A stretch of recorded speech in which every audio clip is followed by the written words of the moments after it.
Bienvenidos todos. Vamos a dar por finalizada esta tríada de temas que hemos estado viendo sobre cardiopatía isquémica, iniciada con la cardiopatía isquémica estable y continuada con el infarto con elevación del segmento ST. Vamos a ver el último tema, conocido como síndrome isquémico coronario agudo sin elevación del segmento ST, abreviado como SICA sin elevación del segmento ST o SICA-CEST. Primero que nada, la definición. ¿Qué es el SICA sin elevación del segmento ST? Bueno, pues es un complejo clínico patológico común de pacientes que se presentan generalmente con molestias torácicas de tipo isquémico y que al electrocardiograma no muestran elevación persistente del segmento ST. Importante de esta definición es lo de generalmente, porque pudiera ser que el paciente no se presentara con las molestias típicas de las que estamos hablando, aunque normalmente estas molestias están dadas por el clásico dolor torácico anginoso del que hablamos desde la enfermedad coronaria estable, aunque con ciertas diferencias que en unos momentos vamos a comentar, y que no muestran elevación persistente del segmento ST. Esta elevación persistente del segmento ST, pues es obviamente lo que lo diferencia del infarto con elevación del segmento ST. El SICA sin elevación lo vamos a subdividir en estas dos entidades nosológicas, la angina inestable y el infarto de miocardio sin elevación del segmento ST. La realidad es que esto es bastante didáctico, pero fisiopatológicamente vamos a ver que se trata de entidades que comparten muchos aspectos. ¿Cuáles son las diferencias entre la angina estable, de la cual hablamos en el tema de enfermedad arterial coronaria estable, y la angina inestable? Bueno, hay varias. Las más importantes son estas. La angina inestable se presenta en el reposo o con mínimo esfuerzo. Ya habíamos nosotros hablado que las características de la angina estable implicaban, entre otras cosas, que estas molestias se iban a presentar con una cantidad determinada de estrés físico o emocional que de hecho el paciente iba a conocer bastante bien y que por lo tanto el hablar de dolor en reposo descartaba la estabilidad. Por lo tanto, cuando el paciente ya empieza con síntomas en reposo o con mínimos esfuerzos, estamos hablando de una angina inestable. Los episodios de angina inestable tienen una duración de más de 20 minutos. Normalmente, la angina típica que se presenta con el esfuerzo se presenta con una duración de menos de 10 minutos. Recordemos que esta angina se quita una vez que el paciente se pone en reposo, el estímulo que la originó cede o se le administran nitratos. En este caso, la angina va a tener una duración de menos de 10 minutos en promedio, mientras que en la angina inestable el dolor casi siempre se va más allá de los 20 minutos. Una más, la angina inestable es más intensa y su inicio es más reciente o claramente más intensa que antes. ¿Qué quiere decir? Que aunque las molestias van a ser de características similares, es decir, el paciente va a referir ese dolor torácico, esa sensación opresiva, retroesternal y con las irradiaciones que ya conocemos, en esta ocasión la sensación va a ser más intensa y su inicio va a ser más reciente.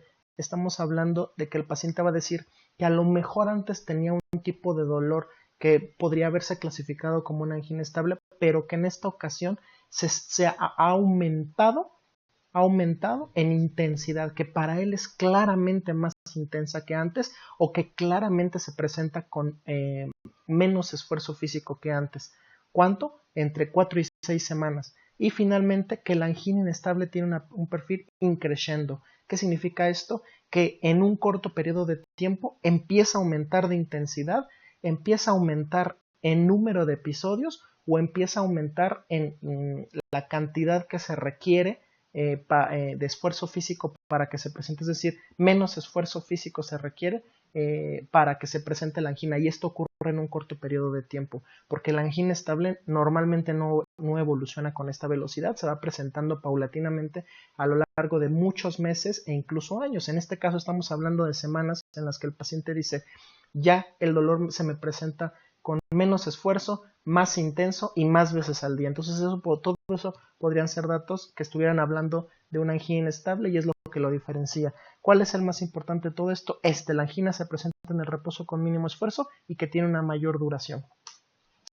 Ahora bien, vamos a quedar claros en lo que estamos hablando. Todo este tema de síndrome coronario agudo sin elevación del segmento ST va de la mano un poco con el tema de infarto con elevación del segmento ST, Porque la realidad es que fisiopatológicamente está ocurriendo exactamente lo mismo, solo que en una entidad y en otra, la gravedad de la obstrucción del vaso sanguíneo coronario va a haber sido diferente, y eso es lo que va a diferenciar una entidad de otra. Los síndromes coronarios agudos, que son con elevación y sin elevación, y es la forma en la que se van a subdividir, pueden ser de estos tipos nada más. Con elevación del segmento ST, infarto con elevación del segmento ST, síndrome isquémico coronario agudo sin elevación del segmento ST, puede ser angina inestable o infarto sin elevación del segmento ST. Ahora bien, estas son las entidades que nos tocan el día de hoy. ¿Cómo voy a diferenciar la angina inestable del infarto sin elevación del segmento ST? ¿Por el dolor? No, el dolor puede ser exactamente igual. Fisiopatología, ¿no? La fisiopatología es esencialmente la misma. Entonces, ¿qué es lo que diferencia la angina inestable del infarto sin elevación? Esto que les pongo aquí abajo en letras amarillas, la elevación de biomarcadores y preferentemente de troponinas, que son las que tienen mayor sensibilidad y especificidad para la muerte miocárdica. Entonces, mientras que en la angina inestable no va a haber elevación de troponinas, lo que significa, pues, para los fines prácticos, que no hay muerte de miocitos, que no hay muerte de músculo, eso se va a llamar angina inestable. Y en el caso de que sí haya elevación de troponinas, aunque no haya habido elevación del segmento ST, se va a llamar infarto de miocardio sin elevación del segmento ST. Entonces, las cosas son muy sencillas. La única diferencia que existe entre una entidad y otra es la elevación de biomarcadores, ¿de acuerdo? ¿Por qué? Porque en un caso va a haber muerte celular y en otro caso no va a haber muerte celular.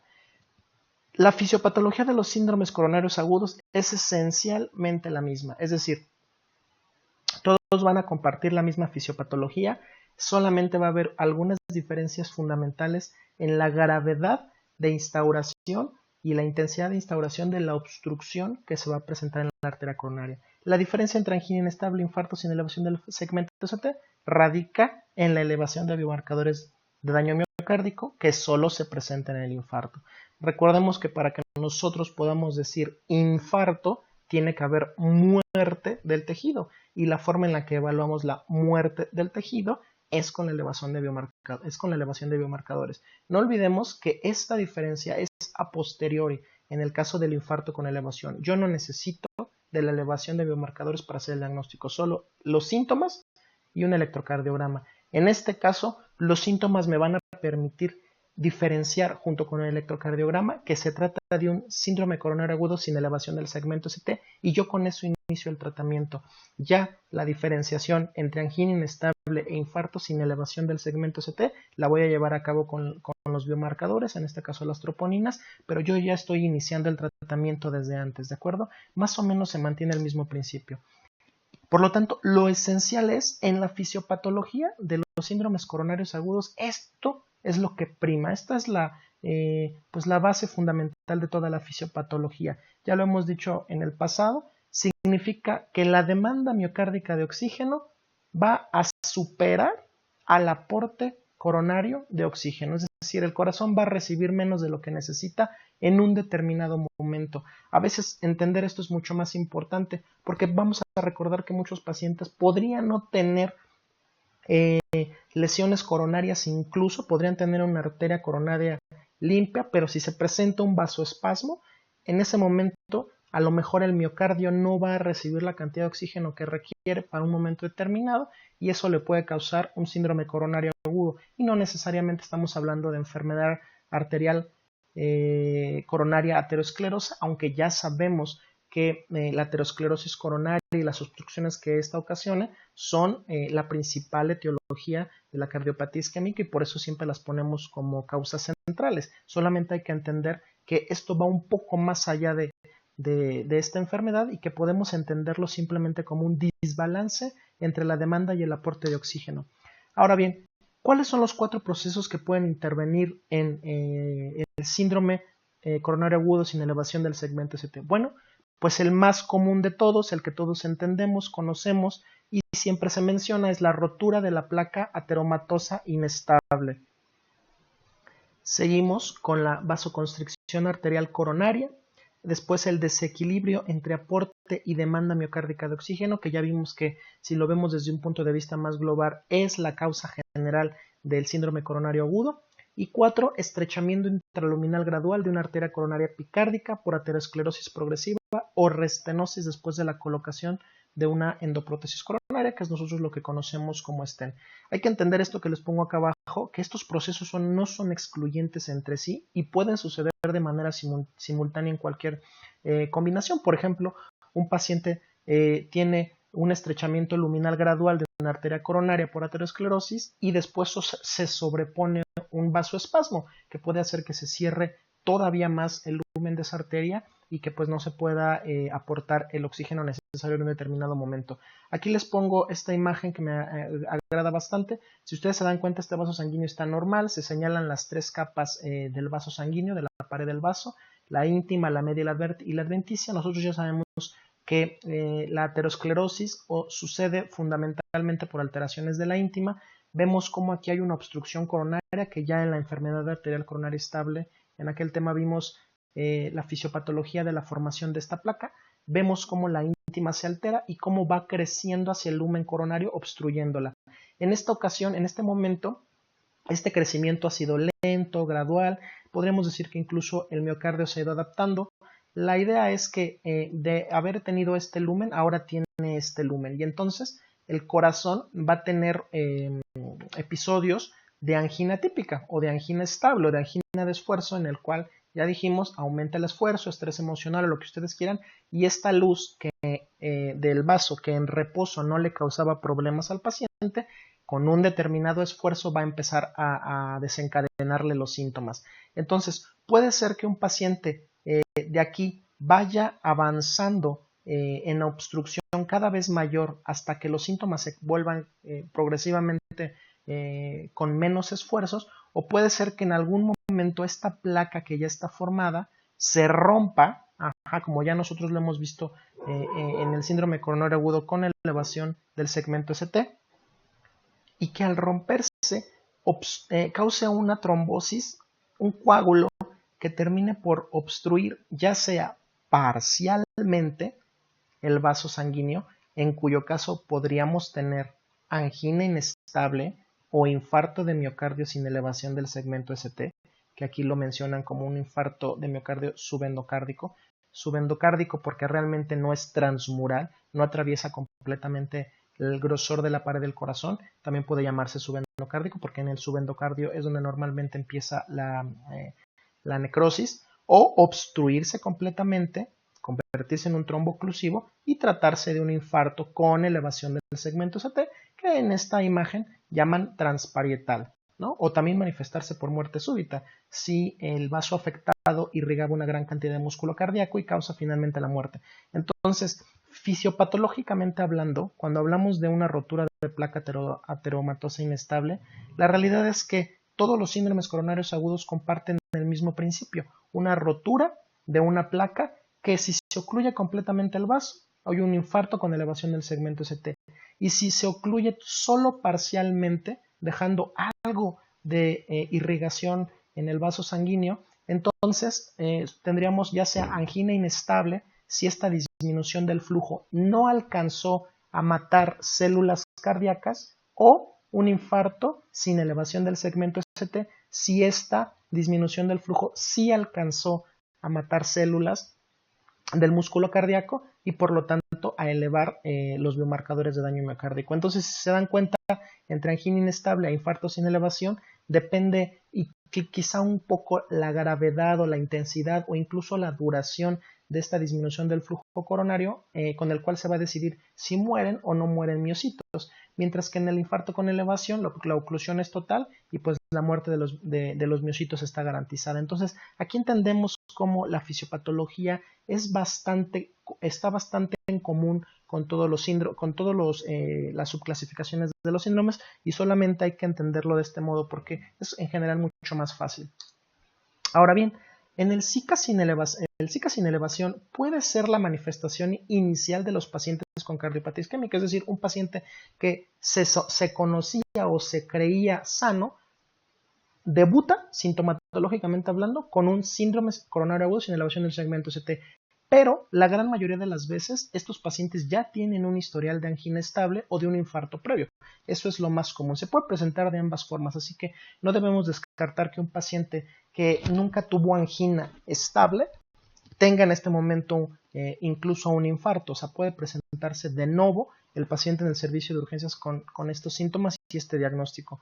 ¿Cuáles son los signos y síntomas del Zika sin elevación del segmento ST? Bueno, pues les pongo aquí remarcado el dolor torácico y pongo dolor anginoso. Ya lo conocemos, ya hemos hablado de él. El dolor del Zika sin elevación del segmento ST es por principio el mismo dolor anginoso del que ya hemos hablado en las otras entidades, tanto en la angina estable como en el infarto con elevación del segmento ST. Es esa sensación que incluso la gran mayoría de las veces el paciente refiere más como un disconfort, como una opresión, como una sensación de pesadez que siente detrás del esternón y que le causa una gran sensación de ansiedad, sensación de muerte inminente que se acompaña de diafuresis, sudoración y que se irradia, como ya nosotros sabemos con las irradiaciones típicas, al miembro torácico izquierdo por las regiones cubitales. Ahora bien, este dolor ya dijimos que puede diferenciarse en la duración y en la intensidad entre angina estable y angina inestable, así que no tenemos que detenernos demasiado en esto porque nosotros ya conocemos cuáles son las características del dolor anginoso y ya sabemos también que sobre todo los pacientes ancianos, las mujeres y los diabéticos, o sea que tienen alteraciones de la percepción nerviosa del dolor, pueden manifestar otros síntomas que podrían considerarse como equivalentes anginosos, es decir, no sienten precisamente estas molestias clásicas, pueden sentir solo, por ejemplo, disnea, es decir, falta de aire, o incluso palpitaciones, y ese será el equivalente anginoso. Entonces debemos estar muy pendientes en este grupo de pacientes que podrían no manifestar el dolor clásico que nosotros ya conocemos, aunque tenemos que tener bien presente que pues las características del dolor anginoso normalmente se cumplen. ¿De qué otra forma puede estar el paciente? Pues ya comentamos, está ansioso, está pálido, está diaforético y podría tener incluso molestias abdominales como dolor epigástrico. Y esta es la razón por la cual algunas entidades abdominales deben de incluirse o pueden incluirse en el diagnóstico diferencial del Zika sin elevación del segmento ST, como el cólico biliar, la pancreatitis o incluso colitis, que hay pacientes que llegan a presentar de tal intensidad que podría confundirnos. Ya hablamos en alguna otra ocasión del espasmo esofágico difuso, que tanto en intensidad como en localización pueden confundir mucho al clínico sobre síntomas de origen cardíaco, entonces tenemos que estar muy al pendiente de cuáles son estas molestias que se presentan normalmente en los pacientes en urgencias. Cuando hablamos de infarto con elevación, vimos que la tensión arterial, la frecuencia cardíaca y la presencia de un tercer ruido era bastante variable entre paciente y paciente. Realmente no nos sirve demasiado para hacer el diagnóstico. Desde el punto de vista de la exploración física, no nos sirve demasiado ver que un paciente esté con hipertensión, normotenso o hipotenso, que tenga la frecuencia cardíaca alta, que esté bradicárdico, que tenga un tercer ruido. No es que no importe evaluar estas variables, lo que yo trato de explicar es que no nos sirven per se para hacer el diagnóstico, sino más bien para ver cómo hace el estado general del paciente.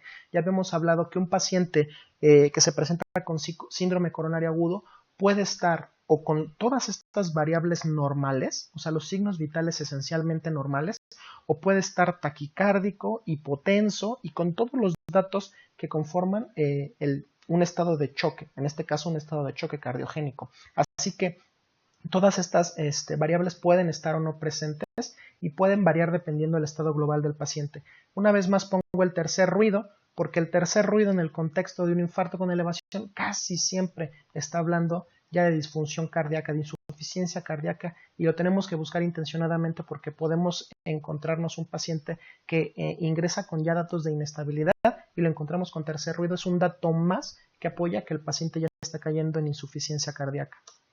Estos son datos que me parecen bastante relevantes. Estadísticamente hablando, en los servicios de urgencia, cuando ingresa un paciente por dolor torácico agudo, se trata de un infarto con elevación entre el 5 y el 10% de las veces únicamente.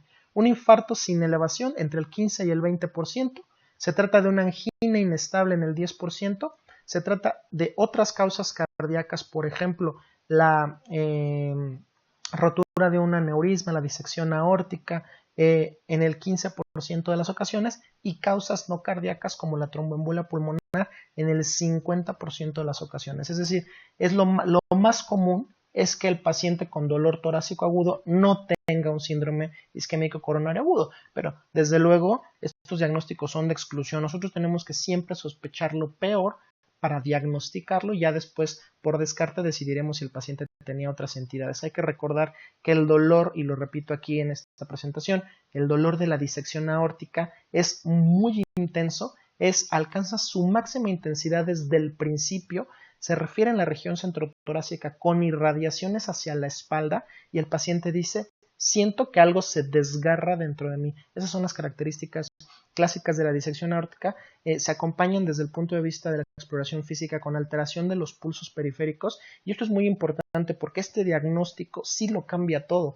No puedo yo darle aspirina, doble antiagregación, heparina, trombólisis o toda esta serie de medicamentos antitrombínicos que se dan en el contexto del síndrome coronario agudo a un paciente que tiene una disección aórtica. Eso puede ser la diferencia entre la vida o la muerte. El paciente con disección aórtica podría morir solamente por darle esos medicamentos. Por eso es tan importante que nosotros podamos diferenciar desde el principio y solamente por los síntomas de qué estamos hablando. Diagnóstico diferencial del Zika en contexto de dolor torácico agudo, un poco más de lo mismo, de origen cardíaco, la miopericarditis y las miocardiopatías, las urgencias hipertensivas y la miocardiopatía de Takotsubo. Esas son las causas de origen cardíaco más comunes que pueden presentarse con molestias que simulen el origen cardíaco. Una diferenciación importante es la miocardiopatía de Takotsubo, que finalmente sí tiene un origen cardíaco. La miocardiopatía de Takotsubo es una miocardiopatía normalmente llamada por estrés. Se puede presentar exactamente igual que un infarto, puede tener el dolor exactamente igual, las alteraciones electrocardiográficas igual, elevación enzimática igual, prácticamente igual en todo aspecto con un infarto, con elevación del segmento ST, y cuando uno le hace la coronariografía y luego una ventriculografía nos damos cuenta que el paciente no tiene ninguna lesión coronaria. Las justificaciones del síndrome de Takotsubo son complejas, no vienen al caso aquí, pero es muy importante que conozcan que esta es una de las causas de elevación del segmento ST sin alteraciones coronarias. Pero bueno, eso se quedaría como forma muy interesante para que ustedes lo investiguen, para que ustedes lo lean. No es el propósito de esta presentación. Causas pulmonares, la embolia pulmonar. Acuérdense que la tromboembolia pulmonar puede presentarse con dolor torácico. Normalmente cuando la tromboembolia es muy distal, tiene un dolor torácico de tipo más pleurítico, se puede acompañar de hemoptisis. El paciente tiende a estar más disneico que con dolor, tiende a estar muy la mayor parte de las veces taquicárdico, entonces hay que hacer la diferencia. El neumotórax a tensión normalmente se presenta más con disnea, desviación de la tráquea, ustedes ya saben, y cualquier cosa que cause pleuritis. La disección aórtica, como ya les mencioné, un aneurisma aórtico sintomático, no necesariamente roto, sino en expansión. Los aneurismas, estas dilataciones de la pared de la aorta, pueden presentar dolor durante su expansión. Normalmente las irradiaciones no son como las del síndrome coronario agudo. Desde el punto de vista gastrointestinal, la esofagitis, el reflujo o el espasmo, como ya les había comentado, el espasmo esofágico difuso puede ser muy intenso y presentarse súbitamente. La úlcera péptica, la pancreatitis y la colecistitis son todas entidades que en términos generales se presentan con molestias abdominales, con molestias abajo del diafragma, pero como ya vimos, los pacientes con Zika pueden presentarse con molestias abdominales que simulen a todas estas entidades que les pongo aquí, por lo tanto no deberíamos de dejarlas pasar. Ahora bien, en los pacientes en los que les comento que pueden tener formas atípicas de angina, que se presenten por ejemplo con disnea, nada más como los ancianos, podría ser también más frecuente que se presentaran con molestias abdominales, que nosotros creyéramos que se trata de alguna de estas entidades y realmente tratarse de un síndrome coronario agudo. Entonces, mucho cuidado con este grupo de pacientes. Los trastornos osteomusculares desde el punto de vista ortopédico, el traumatismo torácico, obviamente siempre va a haber el antecedente, daño o inflamación muscular, y la famosísima costocondritis, que normalmente el paciente puede localizar el dolor con la punta, con un dedo, con la punta de su dedo, decía me duele aquí, aquí y aquí. Normalmente eso no es un síndrome coronario agudo. Cambian estas molestias un poco con los movimientos y no tiene las irradiaciones típicas. Y finalmente los trastornos de ansiedad, el herpes zóster y los pacientes con anemia. Son situaciones que se van viendo con cada vez con menos probabilidad, pero es bueno que el buen clínico tenga bien presente estas posibles características, estos posibles diagnósticos diferenciales del dolor torácico agudo. ¿Cuáles son las herramientas diagnósticas principales para el diagnóstico del síndrome coronario agudo sin elevación del segmento ST? Bueno, tenemos al electrocardiograma. Ya vemos que cuando hablamos de cardiopatía isquémica y casi cuando hablamos de temas de cardiología en general, no podemos no hablar del electrocardiograma. Es un estudio fácil, rápido, seguro, que se hace ahí a la cabecera del paciente y que nos da un montón de datos que coste-beneficio no hay ninguna duda de su utilidad. Los biomarcadores de daño miocárdico, sobre todo las troponinas, el ecocardiograma, que en el contexto de los síndromes coronarios agudos, dado que se puede hacer rápidamente a la cabecera del paciente, que es portátil, también es un estudio que está tomando muchísima fuerza y seguirá tomando fuerza en años futuros sobre su papel en el diagnóstico a la cabecera del enfermo, y la angiotomografía, en este caso un TAC multidetectores, en el cual solamente les adelanto esto: un resultado normal excluye enfermedad arterial coronaria. Perdón aquí por la duplicación de la palabra. Podríamos utilizar la angiotomografía en el contexto de un paciente con urgencia, estabilizado, para descartar que las causas del dolor sean por enfermedad arterial coronaria con una angiotomografía. Ahorita vamos a ver más o menos cómo es el proceso del diagnóstico de este tipo de pacientes. Y pues bueno, vamos a ver las características electrocardiográficas de los pacientes con síndrome coronario agudo. Ya sabemos que el electrocardiograma normal tiene un segmento, tiene un complejo QRS de estas características con una onda T normalita hacia arriba, pequeña, no con ninguna otra alteración. El paciente que tiene un infarto con elevación del segmento ST va a tener esta elevación que ya nosotros vimos en el tema pasado, muy clara, que al principio se va a presentar con unas ondas T que se van a hacer simétricas y picudas, que casi siempre van a estar ocultas por el propio segmento ST. Van a empezar a aparecer las ondas Q y va a empezar a progresar con la temporalidad que yo ya les había mencionado en la otra clase. Ahora, no obstante esto, el paciente con síndrome isquémico coronario agudo sin elevación del segmento ST puede pasar de tener un electrocardiograma normal, puede estar completamente normal, a tener alteraciones del segmento ST o la onda T. ¿Cuáles son más importantes? Las alteraciones del segmento ST. Es cierto que un paciente puede tener inversión de la onda T, alteraciones que podríamos hablar como de tipo isquémico, pero en general inespecíficas, una inversión de la onda T, pero normalmente el dato que más nos interesa o que tiene mayor valor pronóstico es la depresión del segmento ST. La depresión del segmento ST es una representación de lesión subendocárdica y es lo que siempre vamos a estar buscando en el electrocardiograma de quienes sospechamos. No necesariamente se puede presentar, tenemos que estar al pendiente también de estas alteraciones de la onda T, pero siempre tiene peor pronóstico las depresiones del segmento ST. Hay que recordar que los pacientes con SICA sin elevación pueden tener elevaciones transitorias del segmento ST. La diferencia desde el punto de vista de la definición es la que no tienen una elevación persistente. Si es persistente, pues es un infarto con elevación. El que no sea persistente es lo que define o es lo que lo puede localizar en el contexto de un síndrome sin elevación del segmento ST. Entonces, el paciente en urgencia se puede presentar con un electrocardiograma como este, y siempre les he puesto un electrocardiograma normal, porque un electrocardiograma normal no descarta el síndrome isquémico coronario agudo sin elevación del segmento ST. El paciente puede tener un electrocardiograma esencialmente normal y estar teniendo isquemia.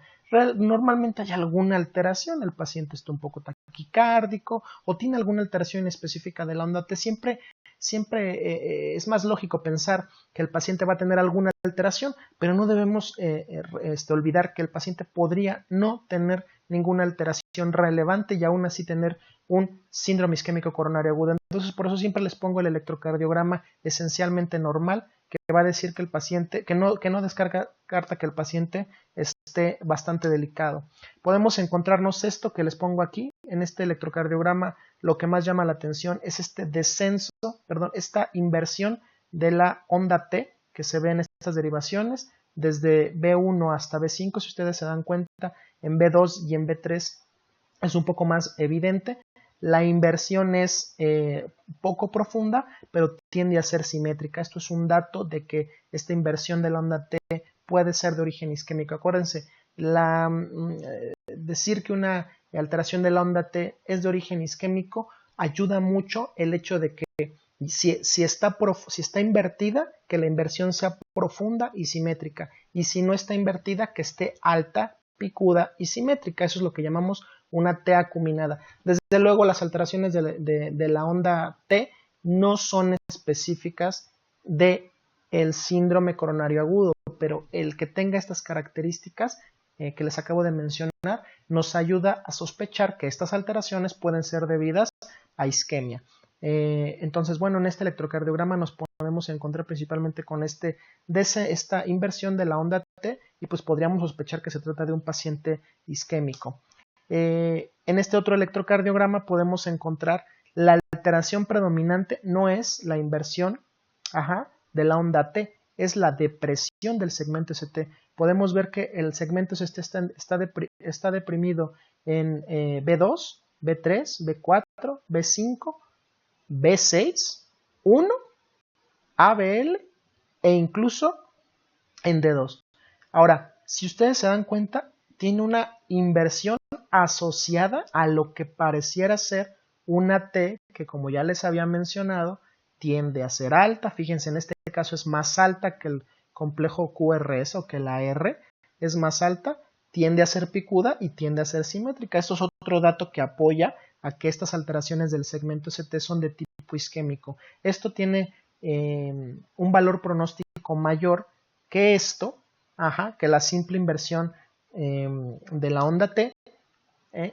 Esta depresión del segmento ST es más importante desde ese punto de vista. Un paciente con dolor torácico que llega a urgencias y presenta este electrocardiograma, yo tengo que sospechar sí o sí que tiene un síndrome coronario agudo sin elevación del segmento ST. Acuérdense, no hay elevación del segmento ST, pero el paciente está isquémico.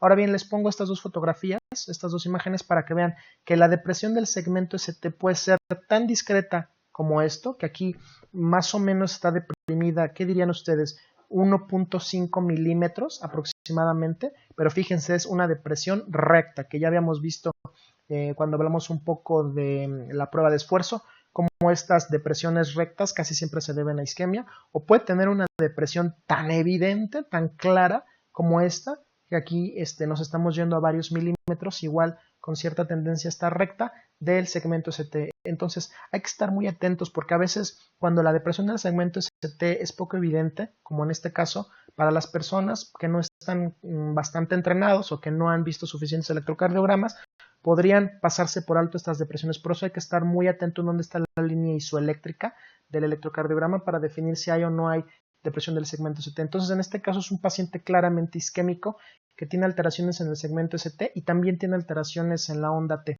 Entonces, pues este es un electrocardiograma de un paciente muy probablemente con un SICA sin elevación del segmento ST.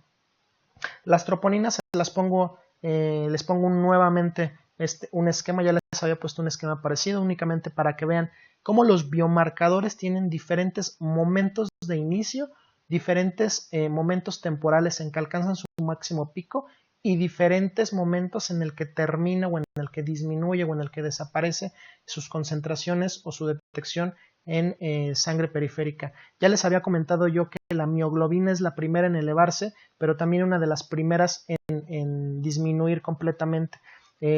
Mientras que actualmente consideramos a las troponinas, tanto la troponina T como la troponina I, como los biomarcadores que son el gold standard de referencia, porque tienen mayor sensibilidad y especificidad. Aquí ustedes se darán cuenta que las troponinas pueden tener su máximo pico entre 24 y 48 horas y tardar hasta una semana en regresar, mientras que la creatinquinasa en su fracción MB tiene un pico máximo entre un día y medio, pero disminuye más rápidamente su concentración. Para el tercer día ya la estamos teniendo prácticamente en valores normales y la mioglobina se eleva rápidamente, es la primera que se eleva, pero más o menos a las 24 horas ya desapareció.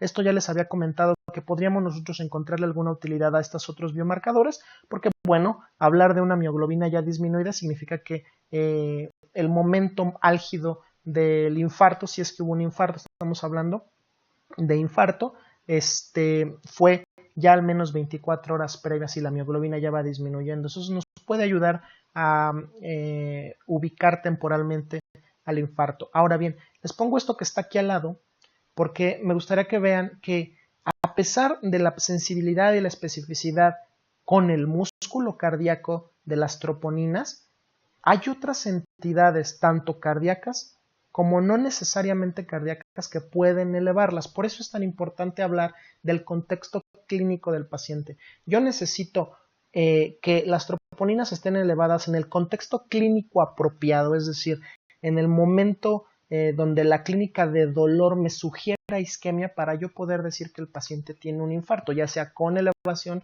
o sin elevación del segmento ST, porque hay otras causas que pueden causar elevación de troponinas, algunas de origen cardíaco como las taquiarritmias, la insuficiencia cardíaca, las urgencias hipertensivas que tienen al final de cuentas impacto en el corazón, la miocarditis, la miocardiopatía de Takotsubo, que ya les había mencionado, es una miocardiopatía de estrés, otras cardiopatías estructurales, la disección aórtica de la que ya hemos hablado y otras de causas no cardíacas como la embolia o la hipertensión pulmonar, la contusión, el hipotiroidismo y el hipertiroidismo y algunas enfermedades infiltrativas como la amiloidosis, la hemocromatosis, la sarcoidosis o incluso el esfuerzo físico extremo y la rhabdomiólisis. Es decir, hay causas tanto cardíacas como no cardíacas que pueden causar elevaciones de las troponinas. Por eso debemos estar bien al pendiente del contexto clínico del paciente. Y les puse con toda intención este esquema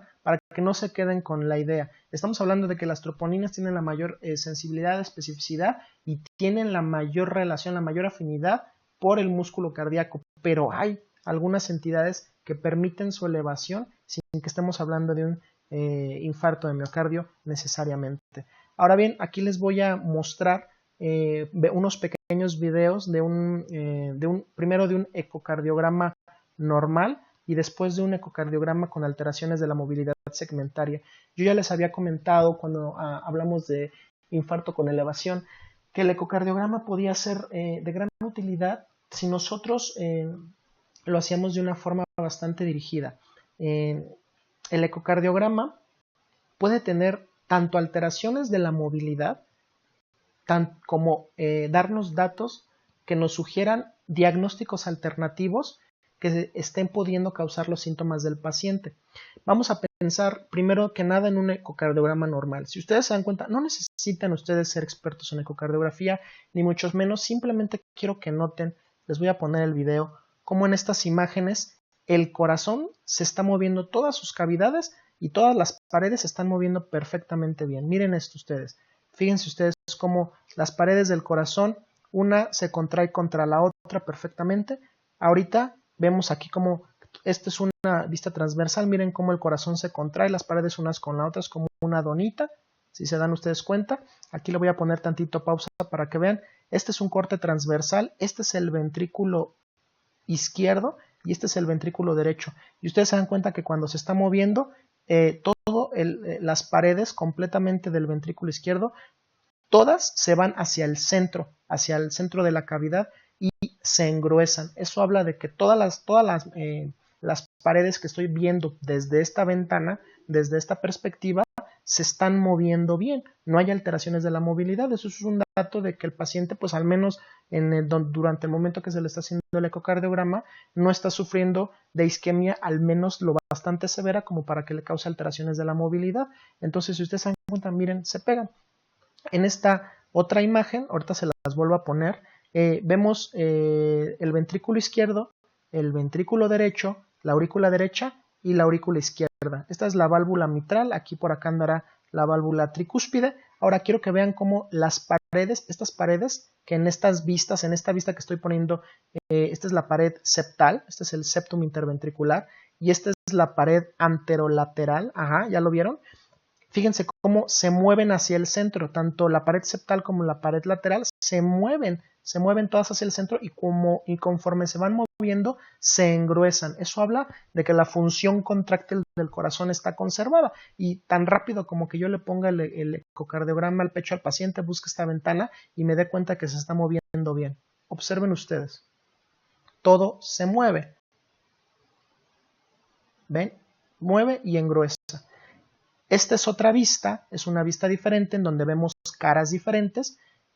Aquí lo que vemos es la cara anterior y esta es la cara inferior o la pared inferior y la pared anterior del corazón. Este sigue siendo el ventrículo izquierdo, este sigue siendo la aurícula izquierda y vean ustedes cómo aunque estamos viendo el mismo ventrículo vemos paredes diferentes, pero el principio es el mismo. Vean la movilidad, vean cómo se conserva la movilidad de ambas caras. Se van hacia el centro, ambas se engruesan, se ve un movimiento hasta intuitivamente normal. Estos colorcitos que ustedes ven es la aplicación de una técnica que se llama Doppler Color. Ya ustedes la podrán ir aprendiendo conforme vayan conociendo más sobre ultrasonografía. Aquí realmente lo que me interesa que vean no es tanto eso, porque no es el objetivo, sino que ustedes vean el movimiento normal de un corazón. En esta otra vista estamos hablando de otra vez la pared septal, esta es la pared inferolateral, esta es la aurícula izquierda, esta es la aorta, el ventrículo derecho y el ventrículo izquierdo. Simplemente para que vean cómo se mueve, todo se va hacia el centro, todas las paredes se engruesan, no se ve que ninguna parte se quede atrás, todo está moviéndose perfectamente y eso es algo que podríamos ver rápidamente con un ecocardiograma.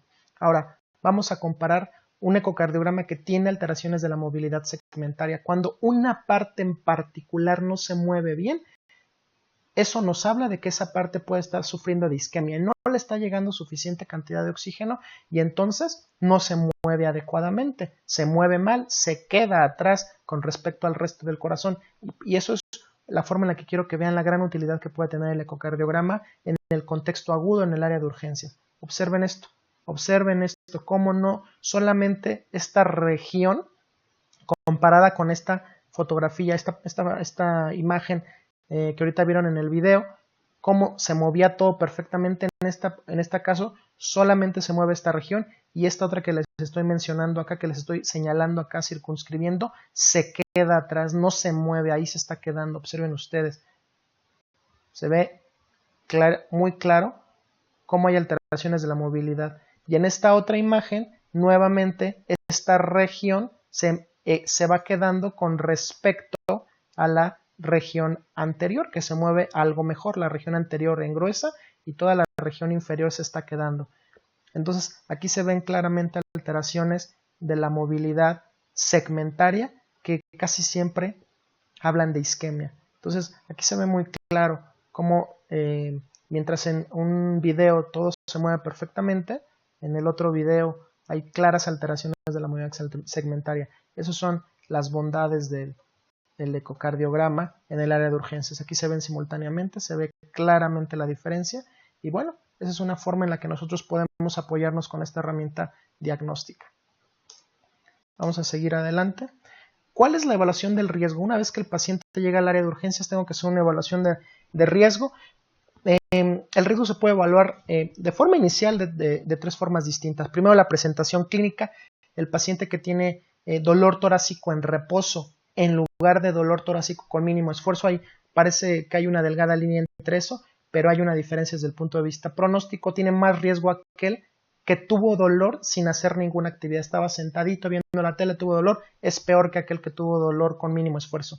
El paciente taquicárdico hipotenso está en mayor riesgo que el paciente que está normotenso y con frecuencia cardíaca normal porque puede estar hablando de insuficiencia cardíaca y el paciente ya con insuficiencia cardíaca evidente que podemos nosotros evaluar rápidamente poniéndole el estetoscopio. Ya hemos visto la clasificación de Killip y Kimball. Le pongo el estetoscopio, escucho si tiene estertores y así de rápido puedo decidir en el área de urgencias, qué tan grave está mi paciente solamente por los datos de congestión pulmonar. Electrocardiográficamente, ya dijimos que el electrocardiograma puede estar normal, puede tener alteraciones de la onda T, puede tener depresión del segmento ST o elevación transitoria del segmento ST. Bueno, pues las alteraciones del segmento ST en general tienen peor pronóstico que los pacientes que tienen electrocardiograma normal o solamente alteraciones de la onda T. Finalmente, los biomarcadores, las troponinas de alta sensibilidad, ya hablamos de que el paciente que tiene elevación de troponinas está peor que el que no tiene elevación de troponinas. Un poco de sentido común, el paciente que elevó troponinas murieron células cardíacas, así que está peor. Y ha habido estudios en donde se ha encontrado que entre las dos troponinas, la troponina T más alta se asocia con peores desenlaces. El BNP, NT-proBNP, nunca hemos hablado de este biomarcador, pero bueno, es una sustancia que originalmente se encontró en cerebros porcinos, por eso se le puso BNP, que es la abreviación de Brain Natriuretic Peptide, que es péptido natriurético cerebral, y que actualmente, desde el punto de vista humano, sabemos que se produce en los ventrículos. Es muy interesante esa sustancia porque se produce como respuesta a la distensión exagerada, a la distensión de las células del músculo cardíaco, y es un marcador que actualmente se utiliza mucho en la clínica, un marcador de que las causas de los síntomas de un paciente con disnea sean de causa cardíaca por insuficiencia cardíaca. Es un biomarcador que está asociado a insuficiencia cardíaca. Entonces, los pacientes que tienen elevación de este biomarcador, de este péptido natriurético cerebral, tienen peor pronóstico que los pacientes que no tienen elevación del mismo. Las causas pues son bastante evidentes. Y luego la creatinina sérica y la tasa de filtración glomerular. Entre más alta la creatinina, entre más baja la tasa de filtración glomerular, estamos hablando de pacientes que tienen mayor riesgo de desenlaces adversos. Ahora bien, ¿de qué otra forma yo voy a evaluar el riesgo? El paciente llega y yo rápidamente le hago un Grace 2.0 score, 2.0 porque antes existía un 1.0, un Grace inicial, actualmente ya se ha cambiado, ya se ha actualizado. Estas son una de las escalas de riesgo en el infarto sin elevación del segmento ST más utilizadas. Actualmente tenemos un montón de posibilidades para evaluarla de forma rápida. Hay calculadoras en internet, hay calculadoras asociadas a aplicaciones para nuestros teléfonos celulares, así que la realidad es que incluso, no sé si esté bien o mal decirlo de esta manera, pero incluso a veces ni tenemos que aprendérnoslas, únicamente tenemos que tenerlas a la mano, tener nuestro celular ahí, la aplicación, y nada más es cosa de meter datos. Si ustedes se dan cuenta, el score de Grace nos pide la edad, la frecuencia cardíaca, la presión sistólica, los datos de insuficiencia cardíaca, los niveles de creatinina, la elevación o depresión del segmento ST, si tuvo alteración del segmento ST, los biomarcadores y la presencia de paro cardíaco al ingreso. Este puntaje de Grace nos lo va a dar automáticamente la calculadora, nos va a hablar de mortalidad intrahospitalaria a los 6 meses, al año y a los 3 años. Lo único que tenemos que hacer es meter los datos, cada uno de estos factores nos va a dar una determinada cantidad de puntos, y al final de que nos den el puntos, la calculadora nos va a decir cuál riesgo tiene el paciente de mortalidad a estos momentos en el tiempo. Y luego está la otra, la evaluación de riesgo TIMI, también para angina inestable e infarto sin elevación del segmento ST. Este va a tomar datos tanto de la historia clínica como de la presentación, es decir, la edad, el número de factores de riesgo cardiovascular que ya haya presentado el paciente, el hecho de que ya se conozca con enfermedad arterial coronaria, el uso de aspirina en los últimos 7 días, desde el punto de vista de los datos de la anamnesis, y en la presentación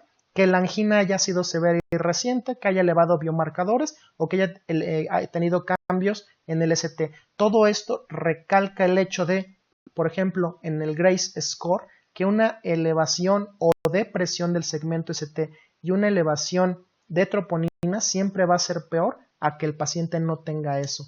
Y lo mismo se ve en esta escala de riesgo TIMI que nosotros conocemos, que igual nos va a dar un puntaje, cada uno va a tener un punto, el total de puntos va a ir de 0 a 7, y dependiendo del número de puntajes va a tener el paciente un porcentaje de riesgo de muerte o bueno, lo vamos a clasificar en dos grupos, un porcentaje de riesgo a los 14 días de muerte o infarto de miocardio, estamos hablando de infarto de miocardio con elevación del segmento CT, o muerte, infarto de miocardio o revascularización urgente. Entonces nos va a dar dos porcentajes. El paciente que tiene 4 puntos, por ejemplo, va a tener un 7% de posibilidad de morir y un 20% de una revascularización urgente, por ejemplo. Entonces, cuando llega el paciente al área de urgencias, yo rápidamente lo clasifico. Esto no nos toma más de 2 minutos. Lo podemos hacer simultáneamente a todo lo que ya le estamos haciendo al paciente.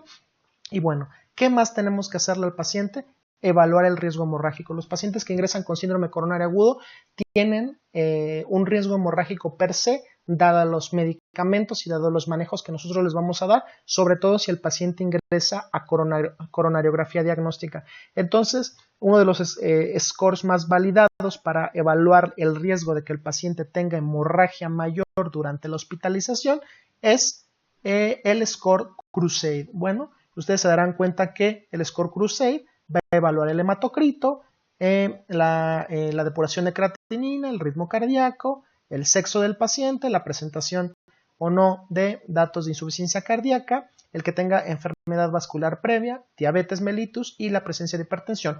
Nos va a dar todo, aquí están los puntajes de cada uno de los puntos de los que les acabo de mencionar. Al final me va a dar un puntaje y de ahí voy a hablar de un riesgo de sangrado.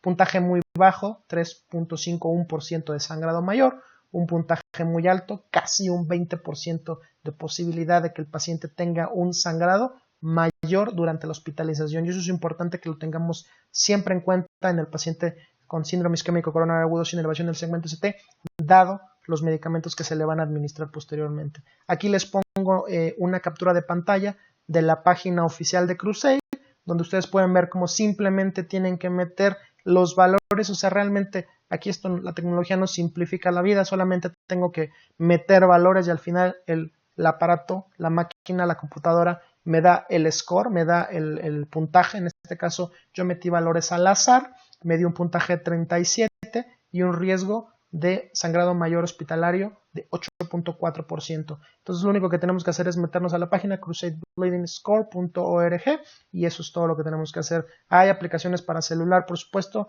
eso lo facilita todo. Ahora bien, vamos a hablar un poco del tratamiento y como ya les había comentado en el infarto con elevación del segmento CT, tenemos, le voy a utilizar lo que nos mencionan las guías internacionales.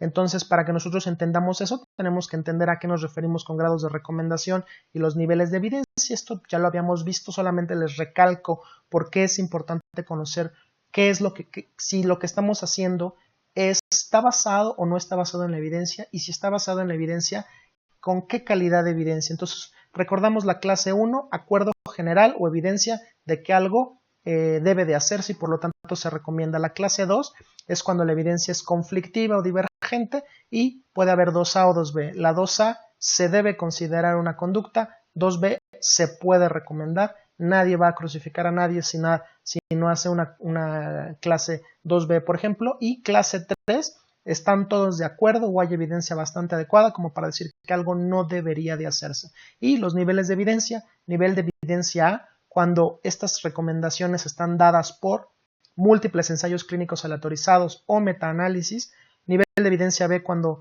solo hay un solo ensayo clínico o otros varios estudios no aleatorizados, que ya sabemos que los ensayos clínicos aleatorizados dobles ciegos son los más poderosos para poder dar evidencia desde el punto de vista clínico, y el nivel de evidencia C, cuando no hay estudios de gran relevancia, pero por opinión de experto o pequeños estudios, todos dicen esto hay que hacerlo, ¿no? Es cuando los expertos dicen eso es lo que hay que hacer.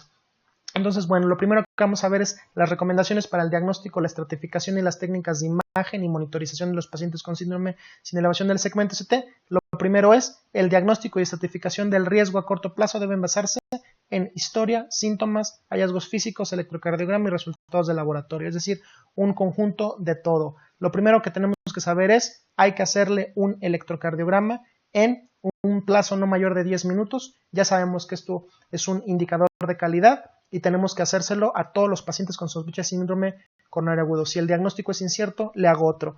Pues ya sabemos que podemos utilizar derivaciones no comunes en los pacientes en los que se sospeche que la isquemia es, por ejemplo, inferior o posterior en el caso del síndrome con elevación del segmento ST, o cuando pensamos que la isquemia está en curso, también le podemos hacer derivaciones no convencionales. Y obviamente tenemos que hacer una determinación de troponina cardíaca, ya sea con prueba sensible o ultrasensible, y obtener el resultado en un plazo de 60 minutos aproximadamente. Hay que recordar que esto es a posteriori. Yo no me espero a las troponinas para iniciar tratamiento, lo he recalcado en todas las presentaciones, entonces en esta no va a ser la excepción. Yo no necesito las troponinas para iniciar a tratar al paciente, las troponinas son a posteriori. Se recomienda emplear clasificaciones de riesgo establecidas para estimar el pronóstico. Ya les hablé de la escala de Grace, la escala de TIMI, la escala de Crusade, que son bastante fáciles de utilizar una vez que nosotros tenemos el recurso. Y para la clasificación del riesgo hemorrágico vamos a utilizar Crusade. Pruebas de imagen en pacientes sin dolor torácico recurrente, electro normal y valores de troponina cardíaca normales, pero que aún así sospecho que tienen síndrome coronario agudo, es decir, un paciente que más o menos yo ya estoy clasificando como una angina inestable que ya se le quitó, pero yo sigo sospechando fuertemente que el paciente la tiene. Está recomendado realizar una prueba de estrés no invasiva. Ya veremos un poquito más adelante algo más sobre esto. Finalmente está recomendada la ecocardiografía para evaluar la función ventricular isquémica regional y total y confirmar o descartar un diagnóstico diferencial. Ya les puse unos videos bastante bonitos donde podemos ver todo el poder que nos puede dar el ecocardiograma desde el punto de vista diagnóstico, y solamente les enseñé una de las muchas aportaciones que nos pueden dar, simplemente para que sepan que el ecocardiograma debería de estar o debe de estar incluido. Todos están de acuerdo, clase de recomendación 1, todos por opinión de expertos están de acuerdo en que debe de hacerse así. Este nivel de evidencia C significa que no hay grandes estudios de potencia diagnóstica que nos digan que es mejor hacer que no hacer ecocardiograma, pero es tan razonable hacerlo, sobre todo por toda la información que nos da, que todos están de acuerdo, nivel de opinión de experto, en que debería de hacerse.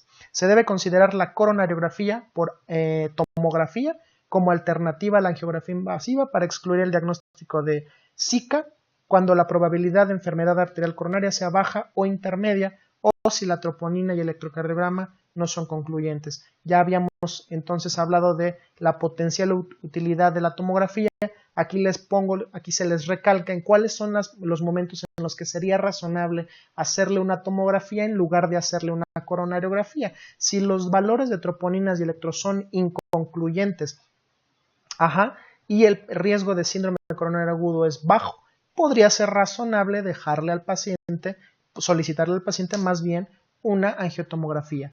Ahora bien, ¿cuál es el objetivo del tratamiento farmacológico de la isquemia? Casi siempre decimos isquemia en este contexto particular cuando hablamos del paciente que está anginando. Yo le quiero quitar el dolor al paciente. Recuerden que el paciente vino a nosotros porque le duele. Entonces vamos a quitarle el dolor. Pero bueno, en términos generales, el tratamiento de la isquemia tiene por objetivo disminuir la demanda miocárdica de oxígeno, secundaria a la disminución ya sea de la frecuencia cardíaca como los betabloqueantes, la presión arterial como lo hacen los betabloqueantes y los nitratos, reducir la precarga y la contractilidad miocárdica como lo hacen ambos, o aumentar el aporte de oxígeno al miocardio como lo hacen los nitratos, mediante la administración de oxígeno o a través de la vasodilatación coronaria como lo hacen los nitratos. Ya casi les estoy diciendo aquí que los medicamentos principales con el objetivo de quitar al paciente un poco del trabajo cardíaco, disminuir la isquemia y mejorar los síntomas de angina, pues son los betabloqueantes y los nitratos. Luego dice aquí, si después del tratamiento no desaparecen rápidamente los signos o síntomas isquémicos, se recomienda realizar inmediatamente una coronariografía. Paciente que yo le estoy dando tratamiento para el dolor y ya le di todo lo que puedo darle y no se le quita el dolor, entonces vamos a hacerle una coronariografía invasiva para ver qué es lo que está pasando aquí. Y esto es independientemente de los hallazgos electrocardiográficos y de las concentraciones de troponina. Entonces, ¿cuáles son las recomendaciones para el tratamiento antiisquémico? Primero que nada, se recomienda el tratamiento precoz con beta bloqueantes para pacientes con síntomas isquémicos si no hay contraindicaciones. Clase 1, nivel de evidencia B. Se recomienda continuar el tratamiento crónico con beta bloqueadores, excepto si el paciente está en Killip-Kimball clase 3 o más. El paciente en clase 3 es el paciente en edema agudo pulmonar, el clase 4 es el paciente en choque cardiogénico. Es muy de sentido común que si el paciente está en choque cardiogénico no le voy a dar un medicamento que tiene un efecto inotrópico negativo. Nosotros ya sabemos que los efectos inotrópicos negativos de los betabloqueantes son beneficiosos en términos generales y las únicas lógicas contraindicaciones son los pacientes en choque cardiogénico. Está indicado el tratamiento oral o intravenoso con nitratos, mejor intravenoso que oral, pero ambos indicados. Se recomienda el tratamiento intravenoso para pacientes con angina recurrente, hipertensión y controlados, signos de insuficiencia cardíaca. ¿Cuál es el mejor paciente para darle nitratos intravenosos? Aquel que está anginando y está hipertenso. Eso recuérdenlo, es muy importante. Si el paciente está hipertenso, casi que yo les digo por experiencia que es al paciente al que mejor le va a ir con los nitratos. Se le va a quitar el dolor, voy a mejorar la presión, con lo cual le voy a quitar poscarga al ventrículo izquierdo y eso va a disminuir las demandas miocárdicas de oxígeno. Es un paciente que le va a ir bastante bien. Es algo parecido al paciente que está teniendo datos de edema agudo pulmonar y que está hipertenso, también le va a ir mejor a este paciente cuando yo le instaure tratamiento, y eso pues ya lo vamos a ir viendo conforme vayamos en nuestra práctica. Ahora bien, para pacientes con angina vasoespástica, la clásica angina variante, la angina de Prince-Metal, que ya sabemos que puede ser tan intensa que causa incluso un infarto con elevación, se considerará el tratamiento con bloqueadores de los canales de calcio y nitratos y se evitará el uso de bloqueadores beta. Se ha visto que los bloqueadores beta pueden incluso exacerbar la angina variante, entonces podría ser incluso una pregunta de un examen: ¿qué medicamentos están contraindicados en los pacientes con angina vasoespástica? Los beta bloqueantes. ¿Cuál es el tratamiento de elección? Calcio antagonistas seguidos de nitratos. Ahora bien, ¿cuál es el mecanismo de acción de los nitratos? Si ustedes se dan cuenta aquí, los nitratos van a realizar estos efectos: dilatación de vasos coronarios. Ya nada más por eso se dilatan los vasos y aumenta el flujo coronario, aumenta el aporte de oxígeno al miocardio. Van a tener efectos no solamente en vasos sanguíneos coronarios, sino también en otros vasos arteriales. Van a causar dilatación arteriolar de los vasos de la periferia, con lo cual van a disminuir las resistencias vasculares periféricas, y si yo les disminuyo las resistencias al corazón, le voy a disminuir la resistencia a la cual tiene que trabajar, contra la cual se tiene que contraer, a lo que nosotros llamamos poscarga. Esa dificultad al vaciado, esa resistencia que tiene que vencer el corazón cada vez que se contrae, se le llama poscarga.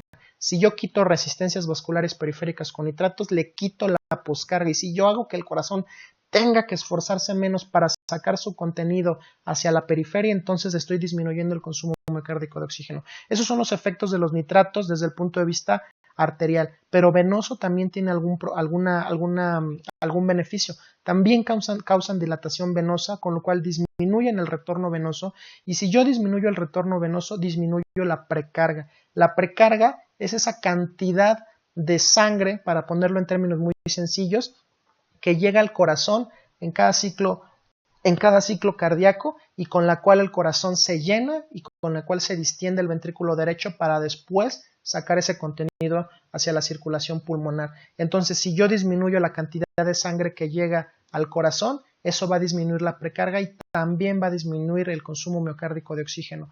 Entonces, los nitratos, tanto por dilatación venosa como por dilatación arterial, van a causar efectos beneficiosos en el paciente que está con isquemia en ese momento activa.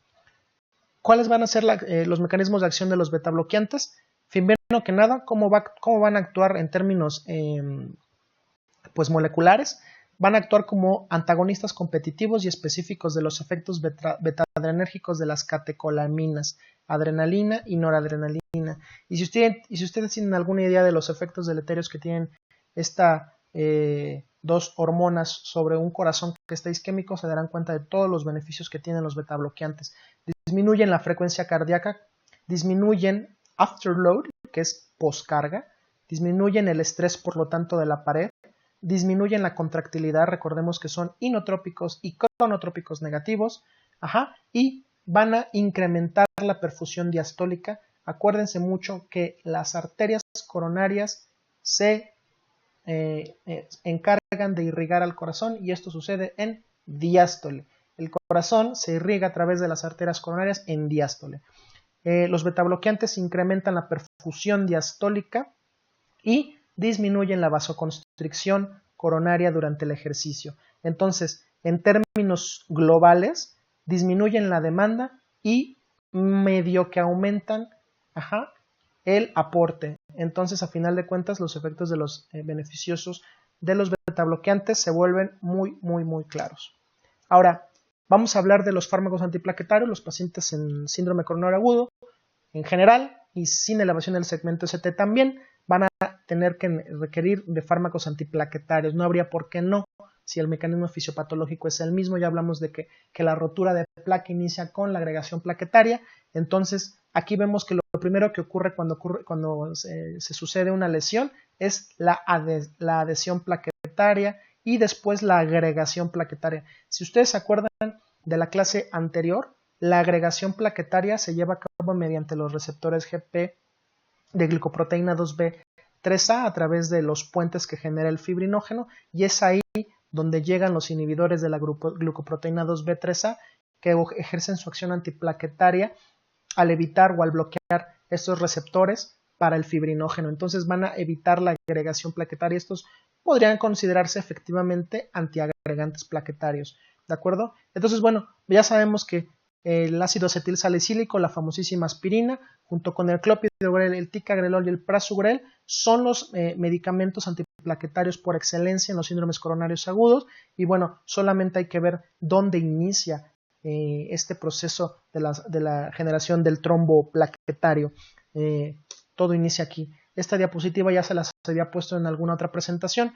Me agradaba porque se ve como la agregación plaquetaria, o sea, la unión entre una plaqueta y otra se lleva a cabo mediante los receptores 2B3A facilitados por el fibrinógeno, y que aquí es donde entran estos inhibidores, de los cuales los tres que ya conocemos, el apixaban, el eptifitabide y el tirofiban, van a llegar y bloquear a este nivel que la activación plaquetaria que se puede llevar a cabo.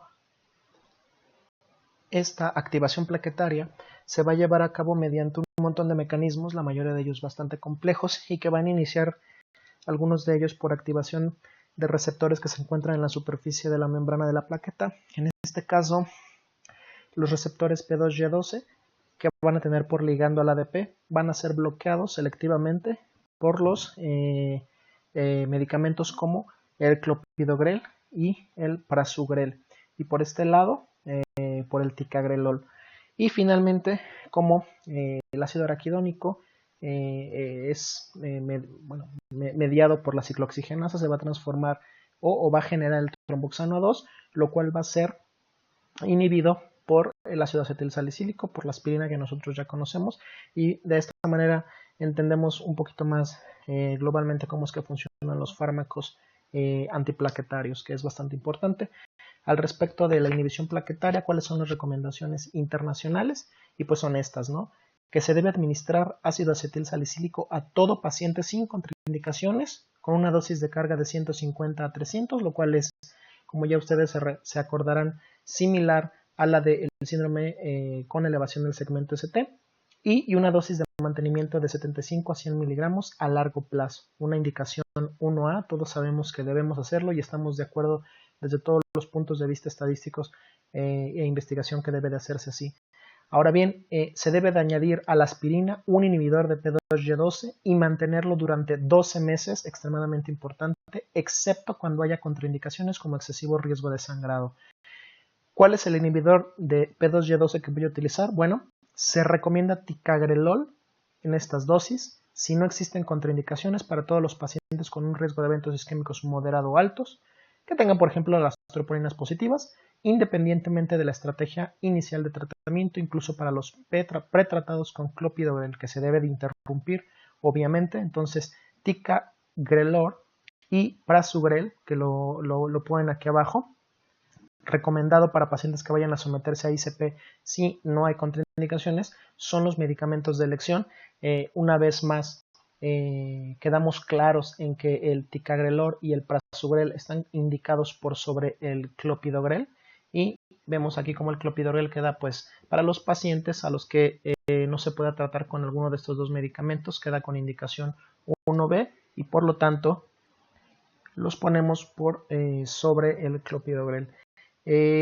Ahora bien, no se recomienda administrar prasugrel a pacientes cuya anatomía coronaria se desconoce, indicación 3B, como ya nosotros bien sabemos, y aquí les pongo un recordatorio: en los pacientes con infarto con elevación no se les puede dar prasugrel cuando son ancianos, cuando tienen menos de 60 kilos de peso o cuando tienen antecedente de un evento vascular cerebral isquémico reciente.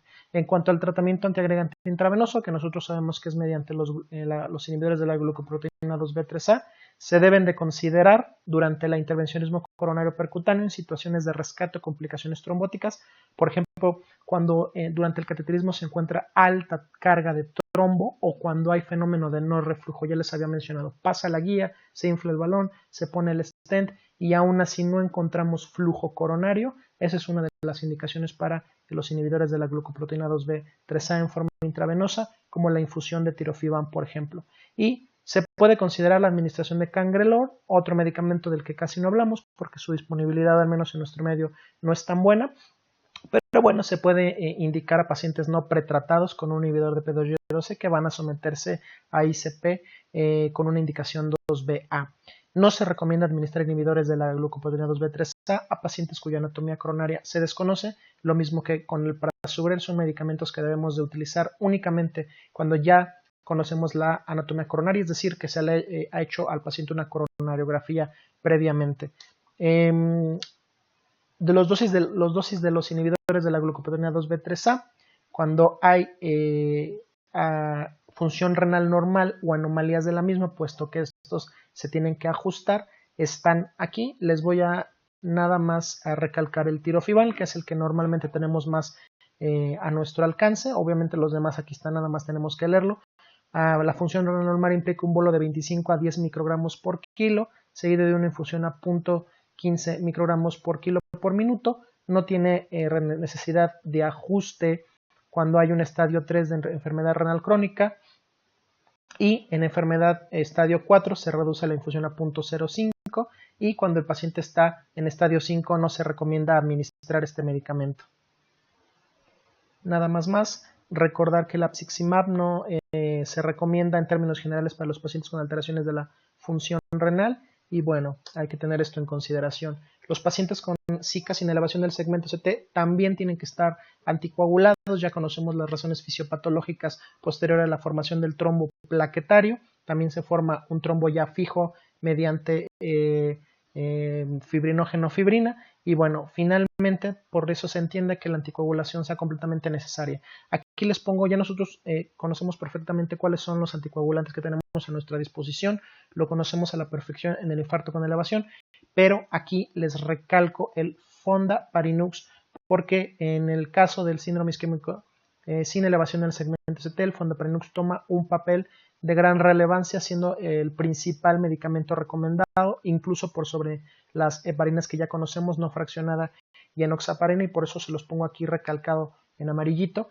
Y vemos cómo desde el punto de vista de las indicaciones de la anticoagulación, primero que nada debemos entender, se tiene que anticoagular al paciente al momento del diagnóstico, balanceando los riesgos isquémicos y hemorrágicos. En términos generales, debemos anticoagular al paciente con SICA sin elevación del segmento CT. Se recomienda Fondaparinux 2.5 miligramos al día subcutáneos por tener el perfil más favorable de eficacia y seguridad independientemente de la estrategia de manejo, una indicación clase 1 nivel de evidencia B, y mencionan después a la vivalirudina con ese bolo y esa infusión que está recomendada como alternativa a la heparina no fraccionada más un inhibidor de la glucoproteína 2B3A durante el intervencionismo coronario percutáneo. Es decir, si no tengo a la mano la posibilidad de ponerle paciente heparina no fraccionada y un inhibidor de la glucoproteína 2B3A, le puedo dar vivalirudina. La vivalirudina es un inhibidor directo de la trombina por unión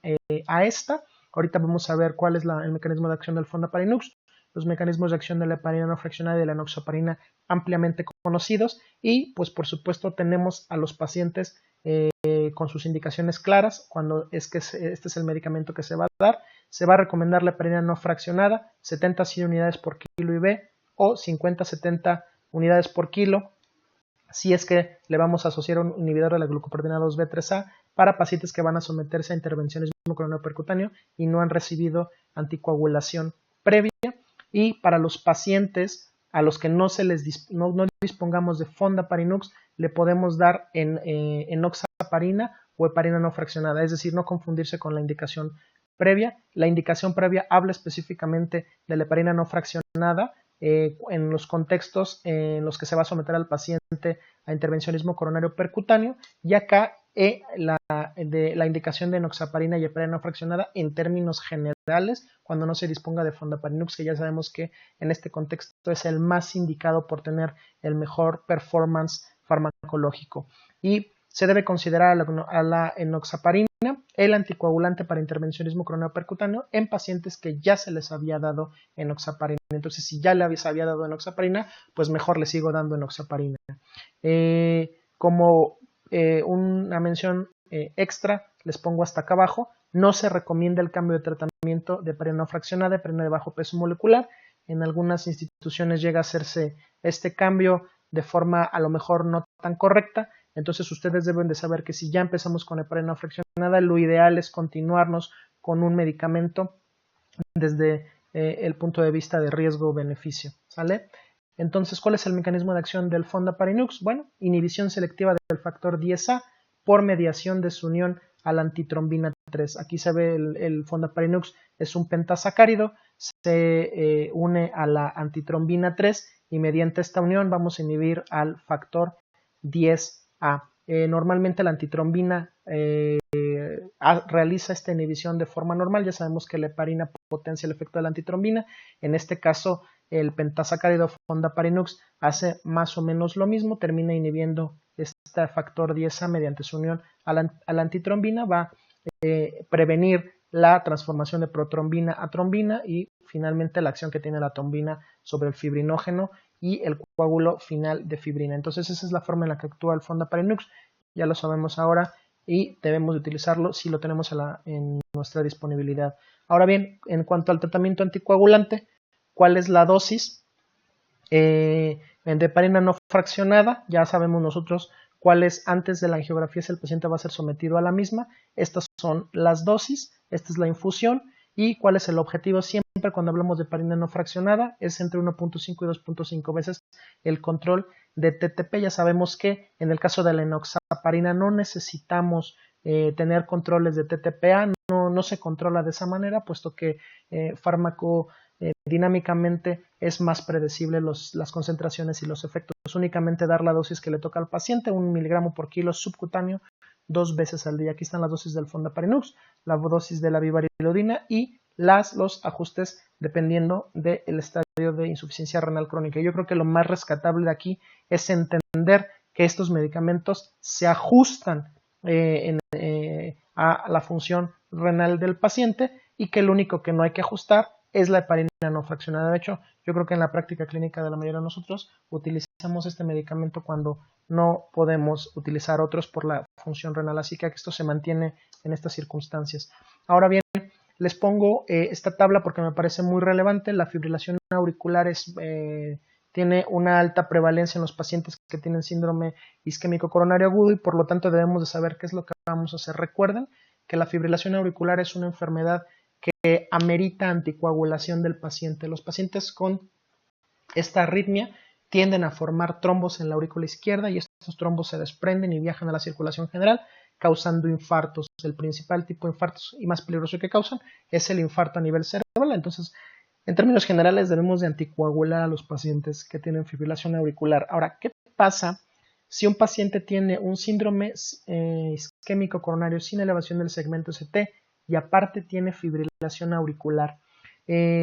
Lo lógico es pensar que se tiene que anticoagular, pero hay que pensar que estos pacientes, en mayor o menor medida, dependiendo de la estrategia, tienen que ser doble antiagregados. Ya mencionamos que la doble antiagregación es una parte esencial del tratamiento de estos pacientes, así como lo es de los pacientes con infarto con elevación del segmento ST. Entonces, unir anticoagulación más, además, doble antiagregación aumenta el riesgo de sangrado de manera bastante importante. Entonces, es aquí donde entra la decisión de cuánto tiempo debo de dejar esta triple terapia de anticoagulación, antiagregante y otro antiagregante o antiplaquetario, más correctamente dicho. Entonces, pues este es un esquema de manejo bastante razonable que viene en las guías europeas de manejo, y fíjense cómo nosotros vamos a tomar esa decisión basado en las características del paciente. El paciente empieza todo con un paciente con SICA sin elevación y fibrilación auricular. Aquí hacen apunte sobre que se trata de una fibrilación auricular no valvular. ¿Qué significa esto? Que esta fibrilación auricular no la tiene el paciente en el contexto de una estenosis mitral o de una válvula mecánica mitral. Cuando el paciente tiene alguna de estas dos circunstancias, ya se llama fibrilación auricular valvular y se trata diferente. Vamos a pensar que el paciente no tiene ninguna de estas dos entidades y por lo tanto se trata de una fibrilación auricular no valvular. Sí, el paciente va a ser sometido a intervencionismo coronario percutáneo, y hablaremos un poquito más de eso más adelante, y tiene un riesgo bajo a intermedio de hemorragia, el cual se va a evaluar mediante esta escala que se llama Hasbled. Entonces, si tiene un riesgo hemorrágico bajo, yo le puedo dar de manera ideal hasta 6 meses de terapia triple, es decir, hasta 6 meses de su anticoagulante oral, que es el que va a necesitar, antagonista de la vitamina K. Ya saben, los pacientes se anticoagulan crónicamente con acenocumarina o con los nuevos anticoagulantes orales, como el apixaban, por ejemplo, el dabigatran o el rivaroxaban, y se le va a añadir aspirina y clopidogrel. Acuérdense que los pacientes que van a ir a triple terapia no deberían utilizarse ni ticagrelor ni prasugrel, como ya lo habíamos mencionado en el tema de SIGA con elevación del segmento ST. Entonces, esta triple terapia en el paciente de bajo riesgo de sangrado se puede extender hasta 6 meses. ¿Qué pasa si el paciente tiene un alto riesgo de sangrado visto por una score de Hasbled de más de 3? Bueno, que la triple terapia se va a disminuir únicamente hasta 4 semanas. El riesgo de sangrado es lo bastante como para prevenirnos de llevarlo hasta 6 meses al paciente. Entonces, un mes es lo que le vamos a dar como máximo la triple terapia de tratamiento antitrombínico, y ya posteriormente le vamos a dar únicamente terapia doble. ¿Cómo va a ser esa terapia doble? Con anticoagulación oral y uno o el otro de los antiplaquetarios que conocemos, ya sea aspirina o ya sea clopidogrel. Cualquiera de las dos combinaciones se puede utilizar. Y después, cuando nos regresamos acá, cuando el paciente no tuvo estrategia de manejo con intervencionismo coronario percutáneo, sino que se le dio únicamente tratamiento médico o fue sometido a una cirugía de revascularización coronaria, se le va a dar una doble terapia hasta por 12 meses, solamente con la anticoagulación oral y la aspirina o el clopidogrel. Es decir, este paciente que no fue sometido a intervencionismo coronario percutáneo no amerita de triple terapia, no amerita del segundo antiplaquetario. Y esto es porque una de las razones más importantes de esto es que los pacientes que son sometidos a intervencionismo coronario percutáneo se les implantan stents. Ya les había yo comentado que los stents son un material extraño que requiere de doble antiagregación. Entonces, los pacientes que no fueron sometidos a stent no requieren, en términos generales, tener la doble antiagregación y no requieren ser expuestos a este riesgo excesivo. Una vez que pasan los 12 meses, ya sea del paciente que tuvo triple o que tuvo doble terapia, nos seguimos crónicamente únicamente con la monoterapia de anticoagulación. Después de los 12 meses ya no necesito antiagregar, es decir, el paciente que tuvo SICA sin elevación y fue sometido a cualquier modalidad de tratamiento y además tiene fibrilación auricular, lo que significa que se tiene que anticoagular indefinidamente, después de los 12 meses únicamente continúo con la pura anticoagulación. Entonces no sería raro que ustedes encontraran por ahí por su consulta un paciente que ya se infartó hace 2 años y no tenga aspirina, y al interrogarlo sepan que toma anticoagulante por fibrilación auricular. Entonces no cometan el error de dejarle a ese paciente nuevamente una aspirina que en ese momento no requiere, ¿de acuerdo? Ahora vamos a ver la estrategia de coronariografía invasiva. Recuerden que los pacientes que tienen infarto con elevación del segmento CT, la primera medida que se tiene que hacer es reperfundir. Otra vez, el paciente con infarto con elevación tiene que ser reperfundido de forma inmediata, tan pronto como sea posible, ya sea con cateterismo coronario percutáneo primario o con trombólisis o fibrinólisis, como le quieran ustedes llamar. En el caso de los pacientes que tienen SICA sin elevación, tienen que ser llevados en la gran mayoría de las ocasiones a una coronariografía invasiva.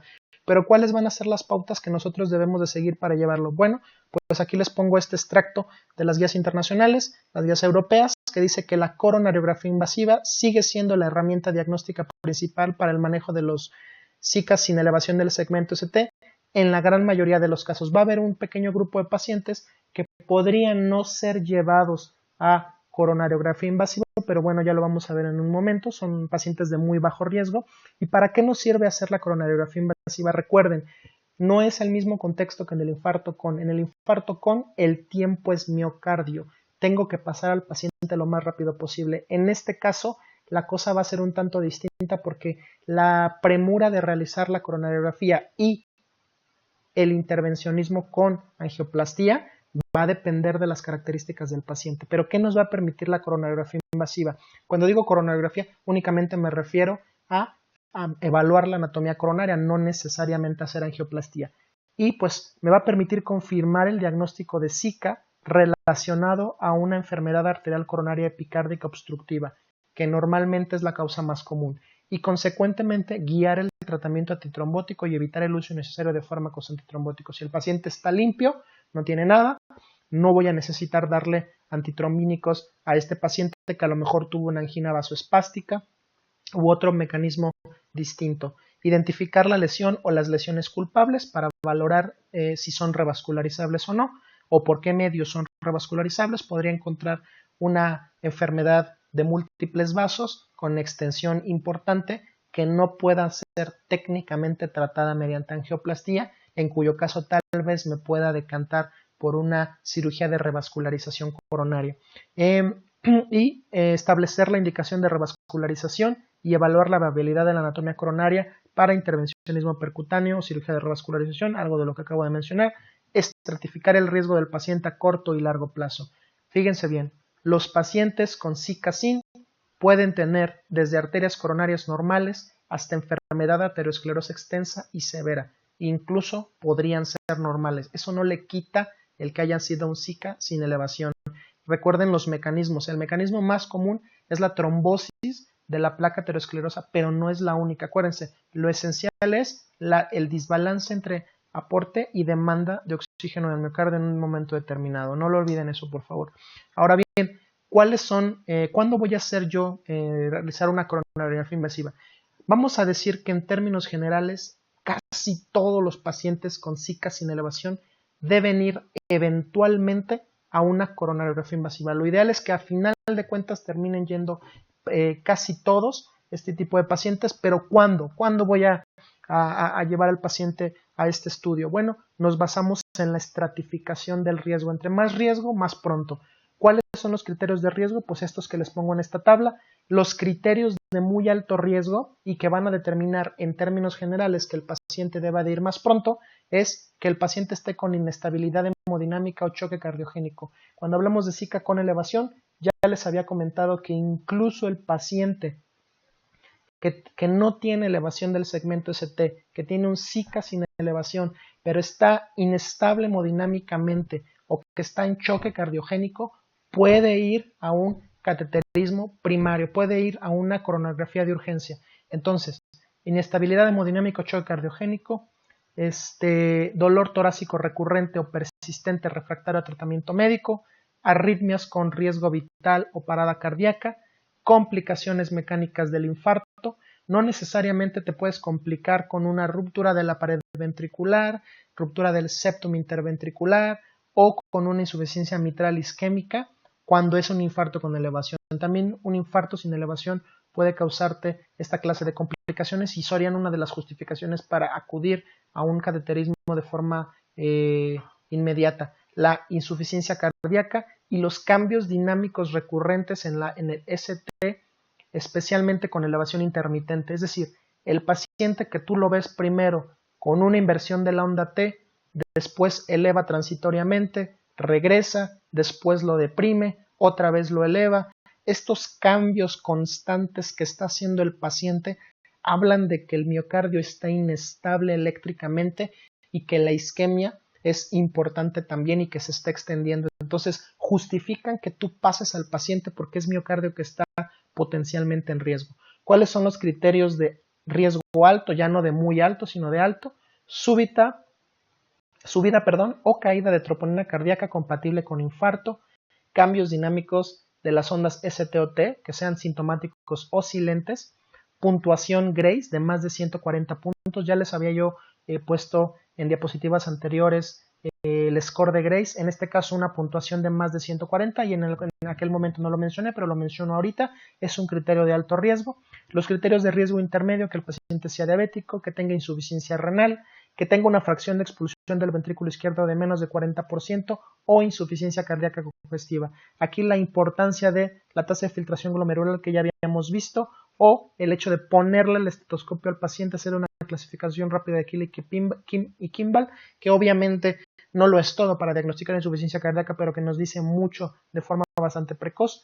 La angina precoz tras el infarto, es decir, un paciente que ya tuvo un infarto con elevación del segmento ST y después angina, eso por pura definición es una angina inestable. Va de nuevo, paciente sin infarto, tuvo un infarto con elevación del segmento ST y tiene posteriormente angina, eso es una angina inestable. Angina posinfarto es angina inestable.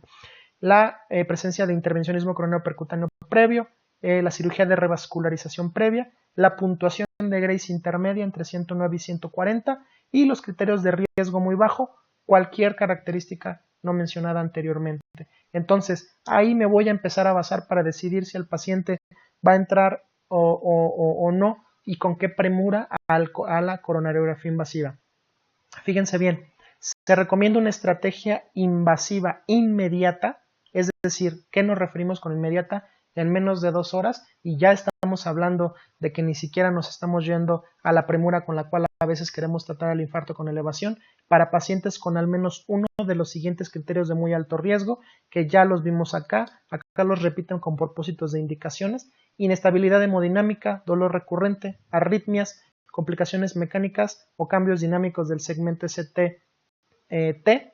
Todos esos son justificaciones bien claras para mandar al paciente a coronariografía en menos de 2 horas. Estamos hablando de SICA sin elevación del segmento ST, lo paso a coronariografía en menos de 2 horas si tiene alguna de estas. Me doy un poquito más de tiempo, me doy hasta 24 horas para pasarlo, con calmita, dirían por ahí, a los pacientes que tienen al menos uno de los siguientes criterios de riesgo alto: elevación o descenso de troponina cardíaca compatible con infarto, cambios dinámicos de la onda T o del segmento ST, sintomáticos o silentes, una puntuación de Grace de más de 140.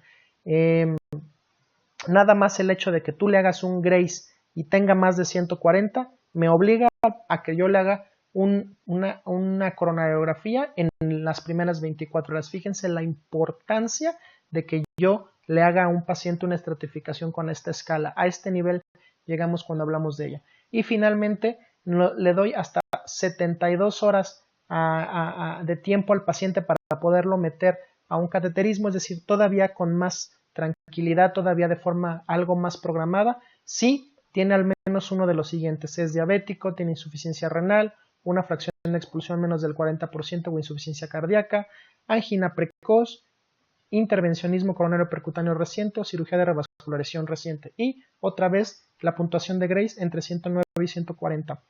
Justificaciones para poderme, que solamente tenga esto y ninguno de estos, por supuesto, para poderme esperar hasta 72 horas, pero no más de eso. Ahora dice, para pacientes sin ninguno de los criterios de riesgo mencionados y sin síntomas recurrentes, el paciente vino, tenía angina, no tenía elevación del segmento ST, ninguno de los criterios de alto riesgo, lo trato y se le quita el dolor, las molestias y no tiene alteraciones electrocardiográficas dinámicas o continuas, podría no realizarle una coronariografía invasiva sin antes hacerle una prueba no invasiva de isquemia, como por ejemplo un ecocardiograma de estrés, una medicina nuclear o una resonancia magnética de estrés. Es decir, pruebas no invasivas que se pueden hacer únicamente en este contexto muy específico de pacientes que por pura definición son pacientes de muy bajo riesgo. Entonces, si tuviéramos que decir estrictamente hablando, no todo paciente con CICA-SIN debe de ir a una coronariografía invasiva,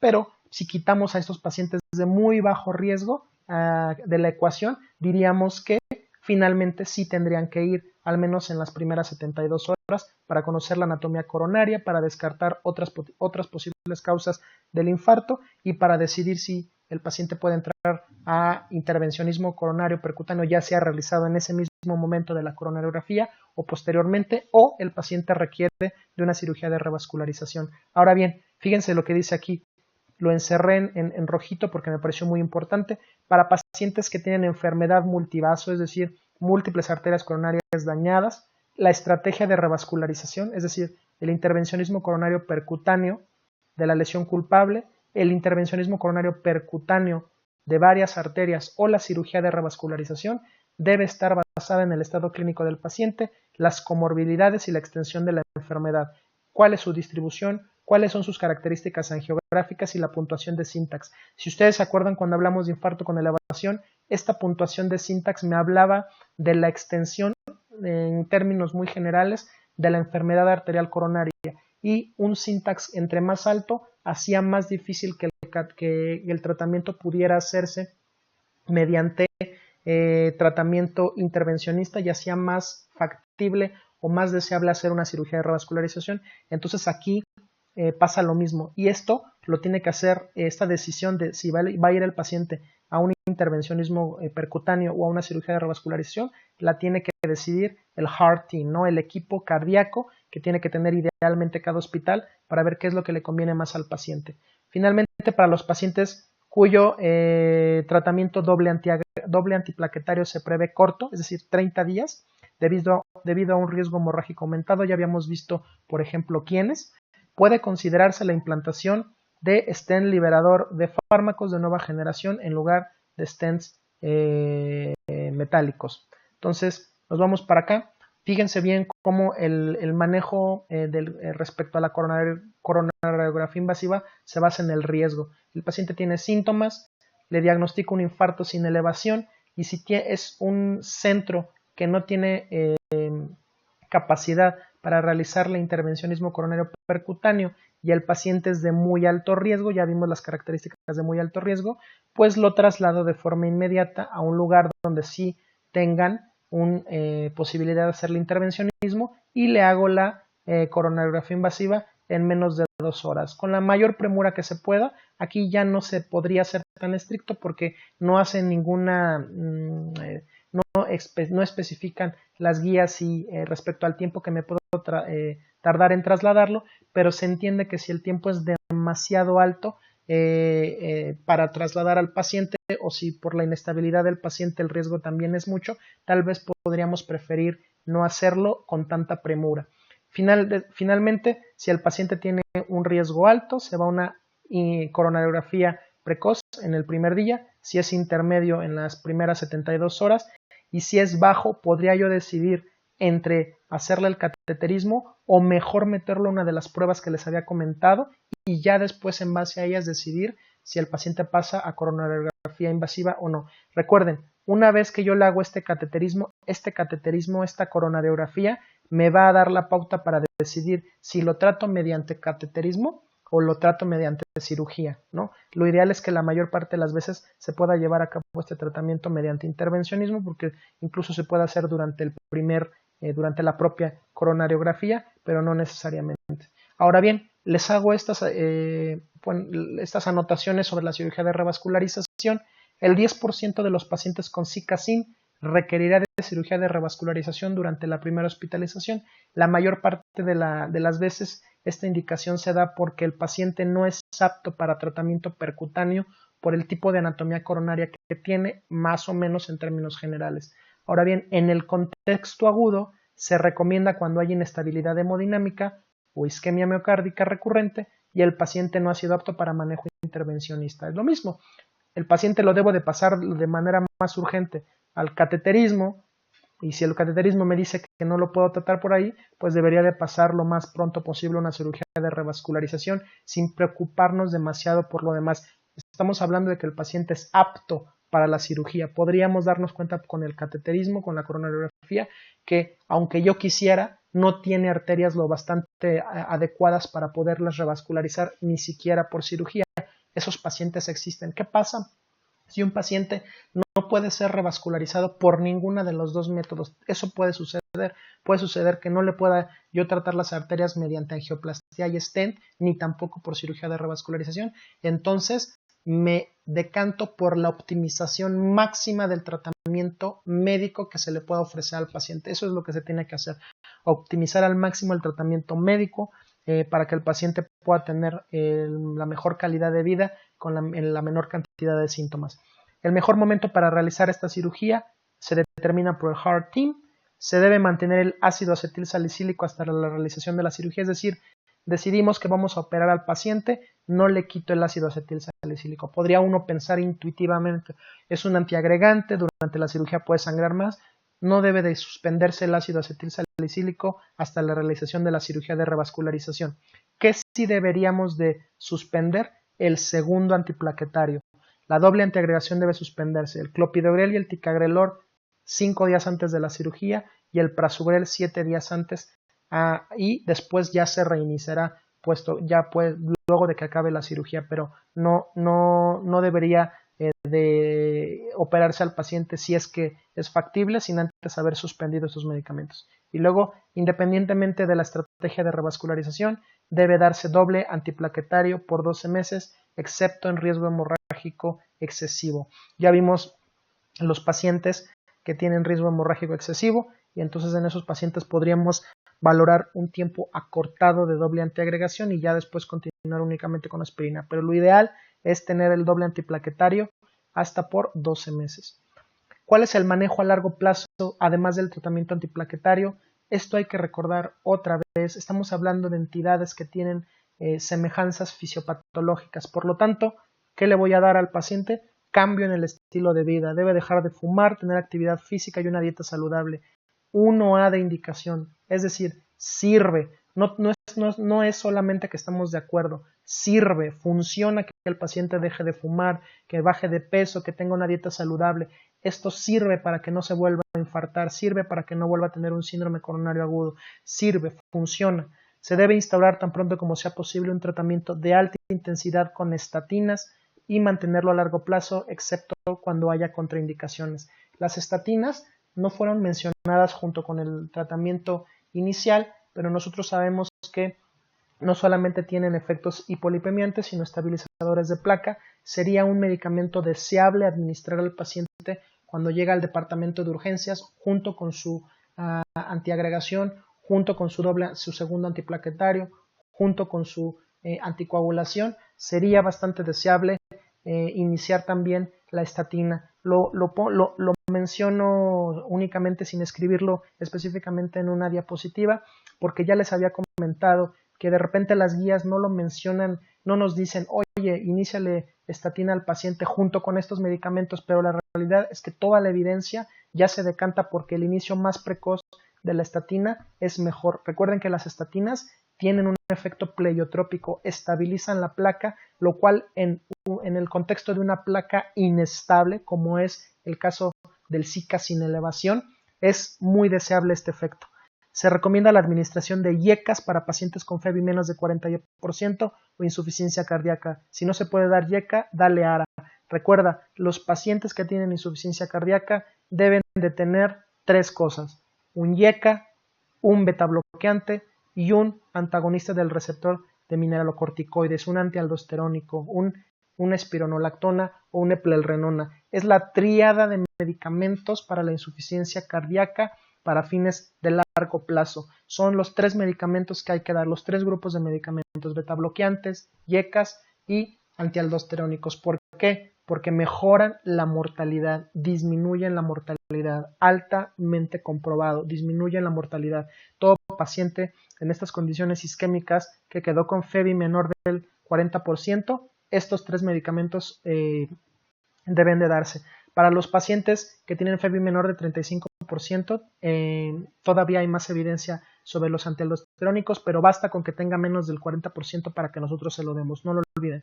Se recomienda un objetivo de presión arterial diastólica menos de 90 o menos de 85 en pacientes diabéticos. Se debe considerar la participación del paciente en un programa de rehabilitación. Otra vez, la rehabilitación mejora la tolerancia al ejercicio, mejora la calidad de vida, mejora el umbral de los síntomas y mejora la mortalidad.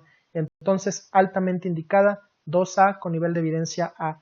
Para pacientes con concentraciones de LDL más de 70, a pesar del tratamiento a dosis máximas toleradas de estatina, se debe considerar la reducción adicional con un fármaco distinto a las estatinas. Lo primero que yo le doy, estatinas. Si no lo mejoro con estatinas, le introduzco un segundo hipolipemiante, pero el paciente debe de estar idealmente menos de 70 miligramos por decilitro y se debe de considerar como un objetivo de presión sistólica menos de 140 milímetros de mercurio. Entonces, ahí está. Si se dan cuenta ustedes, los 3 temas tienen farmacología en común, en particular los síndromes isquémicos coronarios agudos, ya sea con elevación o sin elevación del segmento ST, en virtud de la fisiopatología que comparten, tienen combinaciones muy parecidas de medicamentos antitrombínicos, desde los antiplaquetarios hasta los anticoagulantes, y es importante que comprendan la fisiopatología porque de ahí se desprenden todas estas indicaciones. Recuerden, el tratamiento basado en la evidencia siempre va a ser mejor que el tratamiento basado en la experiencia. Por supuesto, nunca dejamos de lado la experiencia individual de cada quien. Es por eso que las guías internacionales, a pesar de todo, son solamente guías. Entonces, no dejen de revisar a los pacientes. Recuerden que ellos son los que nos van a dar las pautas para la mayor parte de las cosas que tenemos que hacer. Ellos nos gritan qué es lo que tenemos que hacer. Y finalmente, esta diapositiva le damos por concluido a esta triada de temas de cardiopatía isquémica. Espero que la hayan disfrutado. A mí me ha agradado bastante platicarles de este tema. Espero que todas las dudas que tengan ustedes las puedan, estas presentaciones se las puedan resolver y que los insten a que vayan ustedes a buscar en la literatura todo lo que hay sobre este fascinante tema. Hasta luego.